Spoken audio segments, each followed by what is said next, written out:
পুজো মানে অনেক আনন্দ, অনেক মজা, আর সব থেকে যারা বেশি মজা পায় এই ছোট ছোট বাচ্চাগুলো। আর আজকে আমরা সবাই মিলে গিয়েছিলাম মাকে আনতে। দিনটা ছিল চতুর্থী। তো এখানে তো ওরা ভীষণ মজা করছিল। এই যে আমাদের বাড়ির মা, কি সুন্দর লাগছে না মায়ের মুখটা। তো এখানে মা আর তপতি কাকিমা মিলে মাকে বরণ করলো। এবার মা আসবে আমাদের বাড়ি। প্রত্যেক বছর না আমাদের বাড়িতে দুর্গা ঠাকুর তৈরি হতো, আর সেটার মজাও ছিল না দ্বিগুণ।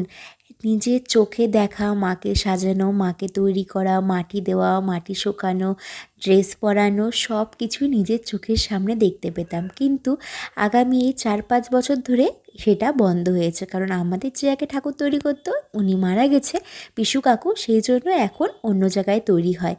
জন্মাষ্টমী থেকে মাকে নিজের চোখে তৈরি হতে দেখার মজা তো অবশ্যই বেশি ছিল, কিন্তু এখন যে সবাই মিলে মাকে আনতে যায় না, তারও মজা কিন্তু খুব একটা কম না, এটারও আলাদা রকম একটা মজা।